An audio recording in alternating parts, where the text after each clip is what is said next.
ময়মনসিংহের শিক্ষার্থী সমাজ এক হয়েছে। আমরা মনে করি এই যে কোঠা, এই অযৌক্তিক কোঠা থাকা যাবে না।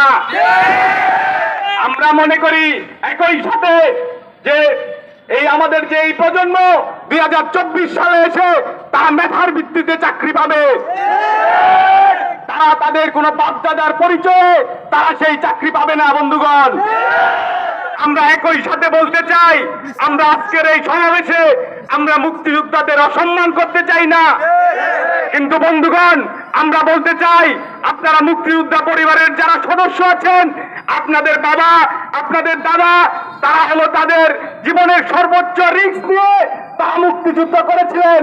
সেই জায়গায় আপনারা আপনাদের সর্বোচ্চ মেধার পরিচয় দিয়ে আপনারা চাকরিতে জায়গা করে নেন। আমরা সেই দাবি জানাতে চাই বন্ধুগণ। এবং একই সাথে আমরা বলতে চাই যে এই কোটার ভিত্তিতে যে চাকরির ব্যবস্থা চলছে দীর্ঘদিন যাবৎ বাংলাদেশে, তার অবসান ঘটাতে হবে বন্ধুগণ। এবং আপনারা জানেন 2018 সালে আমাদের বন্ধুরা যারা বুকের রক্ত ঝরিয়ে সেই কোটা বিরোধী আন্দোলন করেছিল, সেই আন্দোলনের ফসল হিসাবে আমাদেরকে বুঝিয়ে দেওয়া হয়েছিল, আমাদেরকে একটা বুঝ দেওয়া হয়েছিল যে আপনাদের সকল কোটা বাতিল করা হলো। আমরা তখন বলেছিলাম এটা প্রহসন মাত্র। আমরা এবার আবার এসে দেখলাম যে সেই 2018 সালে ছাত্রদের সাথে এই সরকার তামাশা করেছে বন্ধুগণ। আমরা এই তামাশার অবসান চাই এবং আমরা একই সাথে আমরা বলতে চাই যে ছাত্রদের সাথে কোন সরকার কখনো তামাশা করে পার পায়নি। আমরা সেই তামাশার বিরুদ্ধে অবস্থান নিচ্ছি বন্ধুগণ। যতদিন পর্যন্ত আমাদের দাবি আদায় না হবে, ততদিন পর্যন্ত আমাদের আন্দোলন সংগ্রাম চলতে থাকবে।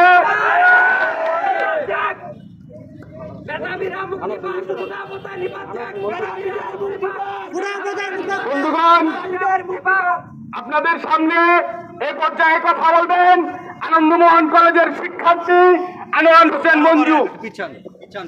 সংগ্রামে উপস্থিতি আপনাদেরকে সবাইকে ধন্যবাদ। এই সারা বাংলাদেশের ছাত্র সমাজের কোনো দাবি আছে, আর মেধাবীদের কোনো দাবি আছে, আর সারা বাংলার ছাত্র সমাজের কোনো দাবি আছে। আরে সেই দাবি কোটা বাতিল, কোটা বাতিল, মেধা না কোটা, মেধা না কোটা, মেধা না কোটা, মেধা না কোটা, মেধা না কোটা, দফা এক দাবি এক।